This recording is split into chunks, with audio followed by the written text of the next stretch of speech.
Stephen and all the speakers. Stephen's actually stolen my line. He's done the introduction for me. So, Andrew, why don't you come up and join us? Thank you.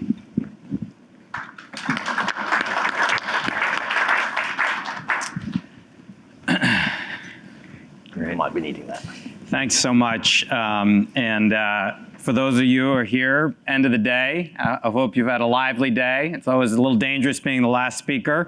So I'm going to try to keep it exciting, lively, talk about big picture, what New York City is doing, and hopefully get through it quickly, take a couple of questions, and get you on with the rest of the day, perhaps a cocktail. There is a lot happening in New York City around economic development and sustainability. A lot of the Adams administration plan around this. Is it a core strategy of the Harbor of the future? But first, let me just tell you a little bit about what EDC is. We're a very unique government-adjacent organization. We are not a government agency. We're a 501c3. Our revenue comes from 60 million square feet of space that we manage on behalf of the city, and we drive innovation sectors with a mission of creating a vibrant, inclusive, and globally competitive economy. New York City is the 10th largest economy, the metro area of New York City, in the world. So we have to keep an eye on global competitiveness. We have four main buckets. The first one is building business confidence. Just the understanding in the private sector in New York that you have a partner in government, and we are going to do everything we can to leverage your investment and help you grow in the private sector. It's also laying out a roadmap for the future. So when we came into office, COVID was still happening. New York City was down 1 million jobs. Within 6 months, we came out with a jobs blueprint to not only gain those 1 million jobs back, which we have, but also lay out a vision for what kind of jobs we would want in the future, what sectors we would focus on. We came out 6 months after that with a plan called the New New York Plan with the governor, which was really about the future of downtown. You know, the days of 100% downtown offices are over. Those cities that succeed globally are going to be cities that combine live, work, play, and learn. So in New York City, the challenge is high. We've got over 100 million square feet of vacant office space. We have put in place numerous plans that now have gone through the cycle of getting approved by the city council or the state legislature. We are on track to add over 500,000 new homes in New York to meet our crisis. A lot of that came out of the New New York Plan. And then we are actually building, through our tools, neighborhoods across the city. A lot of you probably know about Midtown and downtown. You may not know about all the investment that's going into Broadway Junction in Brooklyn, where you have 6 different subway lines, 5 bus lines coming in. That should be a core of commerce and residential and academic. Jamaica in Queens, again, near the JFK airport. We don't talk about it enough in New York. If we're going to create a sustainable city, we need to have these nodes where people can walk to work or have ready access to mass transit. Morris Park in the Bronx, one of the most exciting things that's happening in the city is Metro North is bringing 4 new stops down the spine of the Bronx. We want to make sure that whether it's life sciences or tech, or academia, there are opportunities up and down that new spine of transit for people to work or live. EDC, since its founding about 30 years ago, has focused on innovation sectors, high wage, high growth. That started with tech, 2008. There were very few tech jobs in New York City. They're now 350,000. A lot of that is due to initiatives like establishing Cornell Tech on Roosevelt Island, or the scores of incubators and accelerators that EDC has run. And now we are very focused on not only growing the tech sector, but driving green economy and life sciences. And we're obviously very mindful, the last panel was talking about this a lot, of the role of AI in this. It's going to transform every sector just in the way technological advances in the early 2000s did.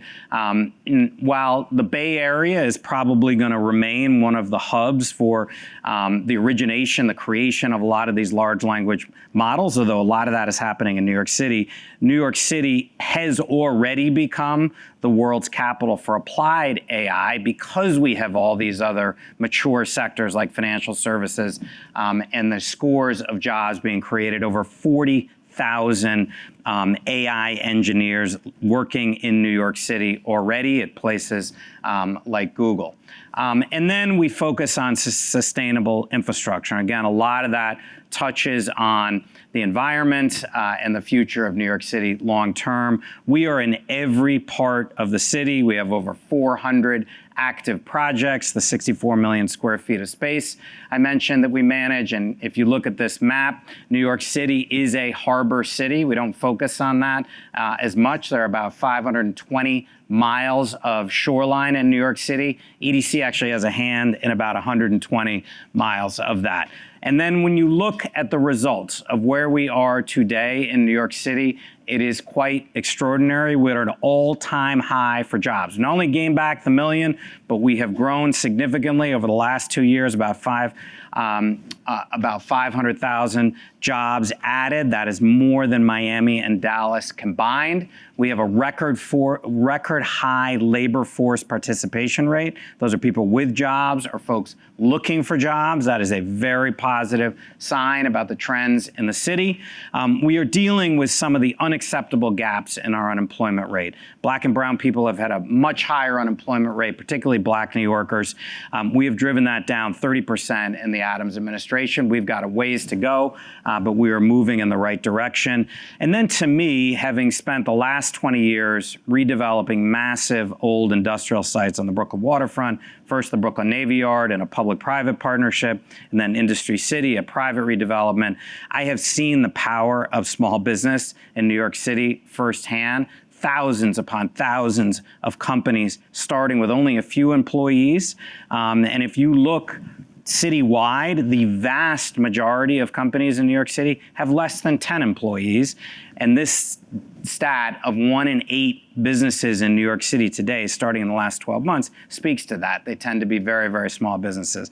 So bear with me. I'm going to give you a little whirlwind of about 350 years of New York City waterfront. But the point here is that the waterfront has always been at the core of New York City's success, whether it was the Lenape or the Algonquin using our waterways or the first Dutch settlers.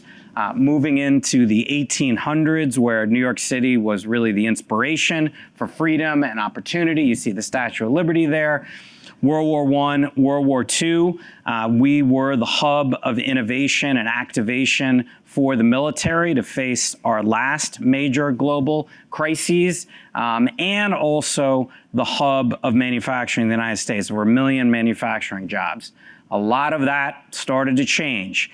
Post-World War II, decommissioning, large-scale manufacturing starts to move elsewhere in the country, moves abroad. We lost over 750,000 manufacturing jobs, a lot of those industrial businesses and military complexes on our waterfront. So if you lived in New York City in the 60s, 70s, 80s, grew up here, these kind of visuals of the waterfront you will relate to. That started to take a turn in the right direction in the 1990s under the Bloomberg administration, primarily recapturing our waterfront for green space and housing. Fantastic projects from Brooklyn Bridge Park to Queens West. We started to realize we could move people around on the waterways much better. You see a New York City water taxi here. EDC actually runs the water taxi service in New York City, and you can imagine on a day like today when everybody's pulling their hair out, stuck in traffic, using the waterways is a major element of sustainability. There was one excellent exception in terms of waterfront innovation during those Bloomberg years, and that was the Brooklyn Navy Yard, which really went from a rundown facility covered with barbed wire that had been a hub of corruption in the 60s and 70s into a national and international model for the creation of innovation economy jobs. And this, in many ways, is the model for the harbor of the future. Eric Adams, when he was borough president, worked with me very closely when I was the president of the Brooklyn Navy Yard, and that site continues to grow. And so what is the harbor of the future? The harbor of the future is recognizing that we have this opportunity to drive sustainability and job growth if we focus better on our waterfronts. This is the announcement just a few months ago a major step forward with New York City, which was getting control of the old Red Hook piers. We call now the Brooklyn Marine Terminal, 122 acres stretching from Atlantic Avenue all the way into Red Hook on the waterfront, disinvested in for 50 years as large-scale container activity, went to New Jersey. We think this can still be a modern maritime port focused on getting trucks off the road and moving goods by water, what we call the Blue Highway. This announcement was the beginning of that effort when we got control of the site. And then the second big announcement and groundbreaking we've had in the last few months was breaking ground on the South Brooklyn Marine Terminal. This is 75 acres, actually right across the street from Industry City. When I was at Industry City, I worked on this project, bidding on an EDC site to bring the offshore wind there. That is actually happening. The construction today is happening. You will see it if you drive by, cranes everywhere. This will be the largest offshore wind port in the United States, creating over 1,000 jobs, staging and assembling component parts that then float out 15 to 30 miles, a cable coming back into SBMT, powering over 500,000 homes with green energy, a major step forward. This will really be, in many ways, the most visible manifestation of the green economy in New York City for years to come. Literally millions of people passing it on the elevated BQE or flying over it every day. And what's interesting about this picture to me is this represents, one, how hard it is to get big things done, but how we try to do them in New York. So this has environmental justice leadership. This has representatives of the city, state, and federal government in it. This has Equinor, one of the world's largest offshore wind company that won the water rights from the feds, won the contract for the state to provide the power, and then is redeveloping the South Brooklyn Marine Terminal with us. So let me do a little digital fly-through of what we call the Harbor of the Future. It starts on the North Shore of Staten Island. Who here has been to the North Shore of Staten Island? If you haven't, it's pretty dramatic. The views looking back at Lower Manhattan will knock your socks off. There is a real opportunity for massive residential and job growth along this stretch. To incentivize that, we're spending over $400 million rebuilding the waterway with more resilient, flood-proof water's edge with over 20 acres, 2 miles of greenways, bike and pedestrian, that will really rival what we did at Brooklyn Bridge Park and the Hudson River Park and incentivize the private sector to invest upland. Then we swing over back to South Brooklyn. I like South Brooklyn a lot. Spent 20 years before this job. This is our Sunset Park district. EDC itself controls over 200 acres in South Brooklyn. The jewel in the crown for us is the Brooklyn Army Terminal. This is where Elvis was deployed from, and hundreds of thousands of other military officers. And so again, a part of the World War II industrial military complex. We have adaptively reused the space. 3.5 million square feet is leased. That space that can be leased today to light manufacturing and industrial companies, many of them pivoting into the green economy. There's 500,000 square feet there that we have an opportunity to do something special in. 100,000 square feet of that is what we're calling the Climate Innovation Hub. This is going to be an incubator, accelerator, workforce development provider, all focused on green jobs. What we continue to see, whether it's graduates from Cornell Tech or Columbia or NYU or CUNY that want to get into the economy of the future, a disproportionate number of them want to start green companies, but they need a place where they can incubate, they can accelerate, and they can pilot. And one of the interesting things about campuses like this is the physical space becomes part of the pilot. Just also note, this is one of the 63 initiatives that the mayor recommended in his Green Economy Action Plan. Lots of cities have put together strategies to combat climate change. New York City is no different. We did that through Plan NYC, first under Bloomberg, then updated under de Blasio. Fantastic pieces of public policy, updated again under Adams. What's different with this administration is that for the first time that we've seen, certainly in New York, anywhere in the country, and we think anywhere in the world, is a very detailed plan about what makes up the green economy. What are the 21 different subsectors? How do we drive industry around this to take advantage of what could be a $100 billion plus year economy, and what are specific initiatives like creating the climate innovation hub that we can do. You go a little bit farther north, we're in the process of adaptively reusing 1 million square feet of beautiful red brick buildings. The first 250,000 square foot building is going to be opening up in just a few months. You go a little bit farther north of that, you get to the South Brooklyn Marine Terminal. This is a rendering of the offshore wind components that will float 15 to 30 miles offshore. You go a little bit farther from that, you get to Governor's Island, where this administration, and this has been a multi-mayor effort, but this administration finally landed the plane, so to speak, with a coalition of SUNY Stony Brook, Oxford in England, Georgia Tech, focused on R&D around climate innovation. Not as much commercialization, although there'll be a piece of it, more about R&D, convening the best minds in the world to think about how both the region and the country and beyond can respond to climate change. That is a very, very exciting project. It's about a $400 million initiative. You go farther north to that, still on the Brooklyn waterfront, and you're at the Brooklyn Navy Yard, almost 400 acres, 45 buildings.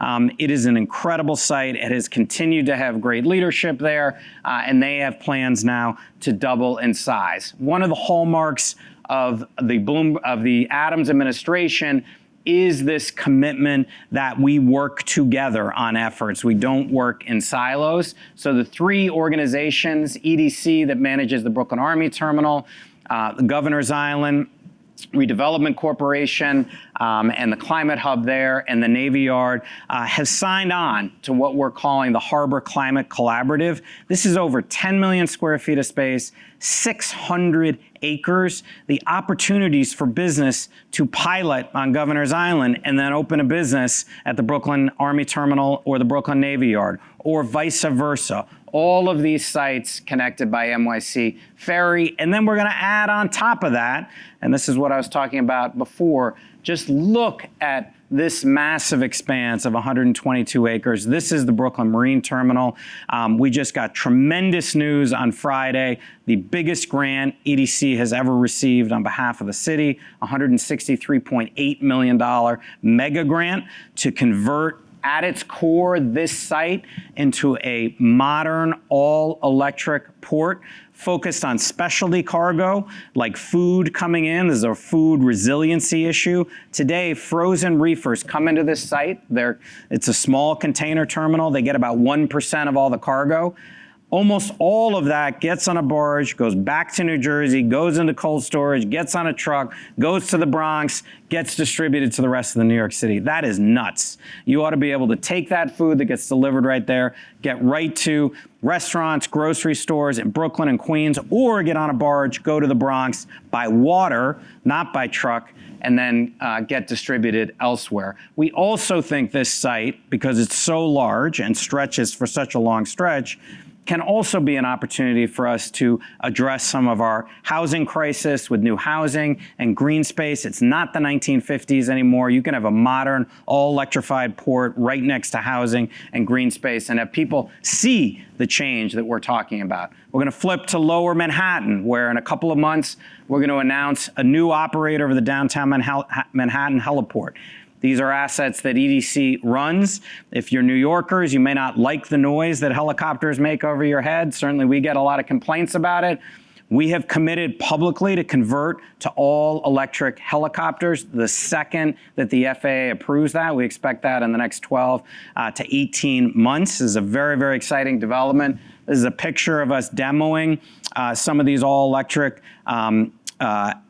helicopters.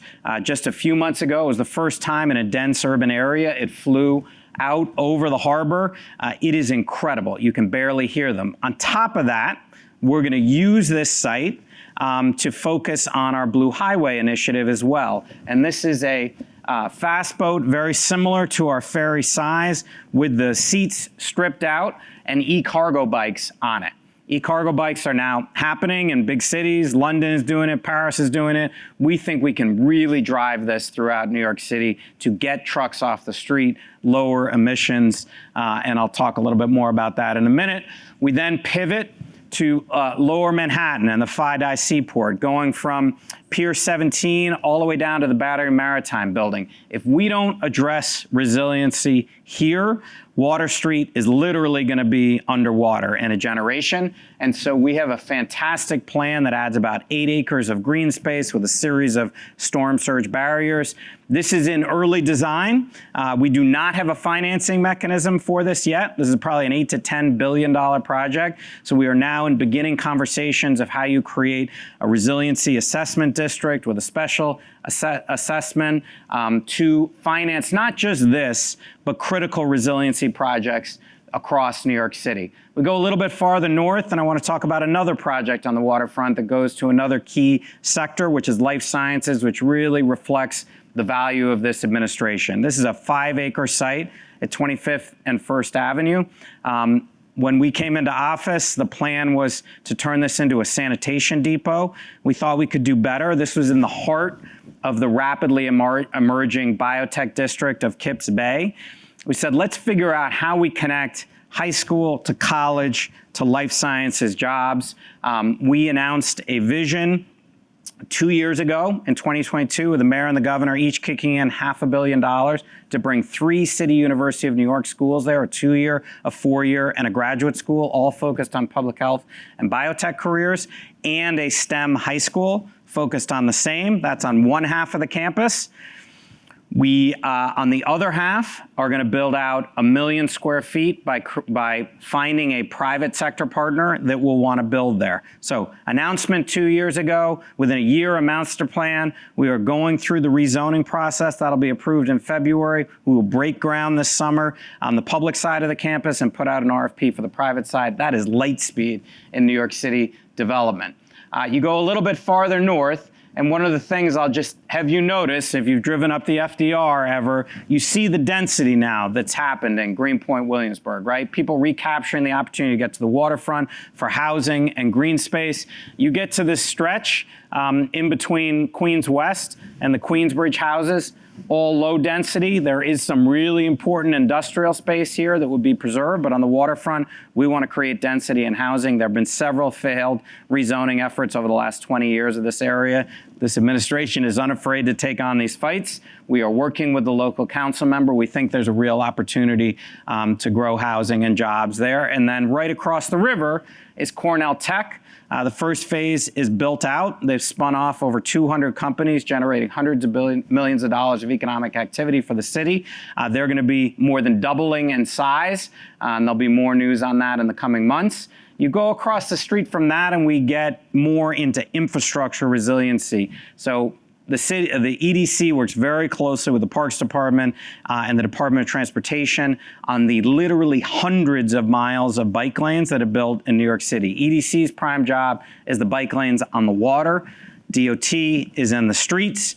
Parks is, of course, in the parks. So it was our task to build what I think is one of the world's first, if not the first, outboard bike and green pedestrian pass. This runs from about 55th to 65th. Really an extraordinary new public amenity. If you haven't seen it, this is part of our effort to build an uninterrupted bike and pedestrian walkway all the way around Manhattan. You go a little bit farther north and you get to the Bobby Wagner walk section on the Upper East Side. We're going into construction on this phase early next year. Then we're going to swing around out into Queens. This is kind of a fun flyover. We're going to go right over LaGuardia. You're going to see some planes taking off and landing. And we get to the famous Willets Point. So Willets Point was where Robert Moses dumped 100 cars of coal ash every day for decades. That's where it went. It was the dump. Around the World's Fair in the 1950s and 60s, some of the area was cleaned up for parkland. But this section, this yellow section, the city decided at that time, well, this is going to be our land of chop shops. So you had another 50 years of environmental degradation on top of that, beginning again with Bloomberg with some small efforts to clean up. De Blasio had a plan to put 1,800 units of affordable housing here, a great plan. We came in, thought, how can we do more? There's so much land here, there's a unique opportunity. We quickly upsized the affordable housing plan to 2,500 units of affordable housing. It's the largest affordable housing project in the city in 40 years. And we thought, because you have Citi Field, you have USTA, what would be another dynamic destination for recreation, entertainment for the city? And that led to discussions with NYC FC. They are owned by Manchester City, you will know. They have 13 clubs around the world. Sorry about that. That's a United fan. They were willing, at their own expense, for the first time in New York City, to 100% finance a stadium. So no public subsidy in the stadium. And also the city's first all-electric stadium. So the world's sport and the world's borough, a very, very exciting development. That stadium, the housing has already broken ground. The stadium's going to break ground within a few weeks. The final stop I'm going to take you to on the Harbour, I could go on all day, as you can see, but is Hunts Point. So a key part of the city's resilience, both for food and for sustainability, is a 300-acre Hunts Point food distribution center. We have a produce center, we have a meat market, we have a fish market. All of these facilities built in the 60s and 70s in really bad shape. At the produce center alone, 1,000 trucks idle on fossil fuel generators all day long. And you wonder why we have an asthma problem in the South Bronx. It's an environmental justice nightmare. We have finally put together a plan with a cooperative there to build out a new 700,000 square foot facility. It's going to cost about $650 million. We have about $400 million of grants. EDC is financing the rest. That will take all those trucks off of fossil fuel generators, have them be able to plug directly into a building while they're idling. So, to finish off on the Harbor of the Future, we're just going to zoom out and look at the traffic patterns that we have today and how we want to change this. So we have right now these blue nodes that are target locations for Blue Highway. We want to bring in goods by fast boat or by barge, primarily from New Jersey, to get trucks off the road. We have 17 other ferry landings that are going to play a key part in this, because ferries should not only be able to move people, but goods. I mentioned the e-cargo bikes a minute ago. This is the way traffic flows in New York City today. Tens of thousands of trucks every day over the Verrazzano, over the GW, and then dispersed out into our neighborhoods, fouling traffic, impacting our economy, impacting the air we breathe. This is the new model. We want goods moving by water from New Jersey. We're not going to change the fact that all the container ports are in New Jersey. That's not changing. But we can change how we move those goods around and get those goods to your stores and your doorsteps. And that is my presentation. Thank you.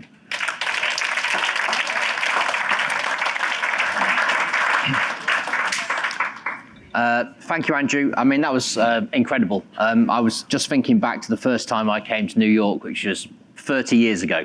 And the city's changed beyond recognition in that time. It's absolutely incredible. I wanted to ask you, are there any cities that you've been inspired by for your planning and development that you're working on here? Any cities around the world that you're taking inspiration from? Yeah, absolutely. Oslo in Norway. I was just there, and what is incredible there is that you have their cruise terminal, you have their ports facility, literally right next door to an incredible housing development and green space. I actually went swimming there, just several hundred yards from those other facilities. You couldn't imagine that today in New York Harbor, so that sets a good marker for us. There's been some great stuff happening in France, in the UK, with movement with electric trikes. We think we can take that to a whole new level. The Seine has been used for the movement of Blue Highway. But part of the reason that I think we were so successful with this federal grant I was mentioning is that there really is no example this ambitious, and this is going to take years and years. So we're not kidding ourselves here, but we are off to a very, very strong start. And one of the interesting things and why we think this is the moment for the Blue Highway to happen is that the corporations, the businesses are saying we need it. So, the Amazons of the world, the UPSs of the world, the FedExes of the world, the Prologises of the world, they are seeing the expense impact of bringing their trucks over those bridges, paying tolls, getting stuff in traffic, paying fees. And they actually are willing to now look much more seriously than they ever have at moving the goods by water. Okay. Any questions from the audience? Yes, yeah. Michelle. Incredible. What are your plans for distributed, decentralized energy in all of these different areas, for clean energy as well, so renewable power? It's a great question. Obviously, the offshore wind is a huge piece of that. And so that project I was mentioning alone is 500,000 homes. There are other offshore wind projects that are farther off Long Island that have started to move. As you know, the industry was slowed down, like a lot of other construction industries, by inflation, cost of construction materials. We are very optimistic that this will just be the first of numerous projects that will be staged out of the South Brooklyn Marine Terminal. We're also very engaged at EDC through our IDA program. We can provide long-term tax breaks on sales tax and mortgage recording tax, on things like solar and battery storage. I think our battery goal is 350 megawatts. And we have already driven a huge portion of that with battery storage projects throughout the city. But this is really just the beginning, and we have very aggressive goals to get towards net zero, get off fossil fuels in New York City. Like every other part of the world, that's now being challenged by the latest power-hungry innovation, which is AI, and all the data centers that are going to be needed to support that. So, like everywhere else, we are struggling to balance those things, drive the economy, create jobs, while bringing down our consumption. It seems you've got so much space there that you have got space for solar and battery, and because so much electricity gets wasted and lost when it's put on the centralized grid. Yeah. So that decentralized solution would be really interesting. Absolutely. Yeah, go on with it. Yes. Take one more question, please. Go ahead. Yeah, so you briefly touched upon the South Bronx and the environmental injustice. So that community has borne the brunt of the environmental issues, and they've never reaped the benefits of the commerce associated with the markets there. So is the new project for the electrical market, have you worked with the community to see how to directly benefit those who are around the market? Yeah, absolutely. We're in constant contact with groups like The Point. We came out with a plan called Hunts Point Forward early on in the administration, and that resulted in some major investments in the neighborhood around new green space, improved green space, the Bretto Bay Park, bike lanes for the first time, traffic safety measures, and on the workforce development front, working very closely with a lot of those local organizations on improving the track record of pre-screening and placing residents. The vast majority of the workers at the distribution center come from the Bronx, but not enough come from the immediate South Bronx. And so you're 100% right, and that's something we have work to do. Okay, thank you for your questions. We're out of time, I'm afraid. We can't take any more. I'm really sorry. Thank you, Andrew. Fascinating session. Thank you.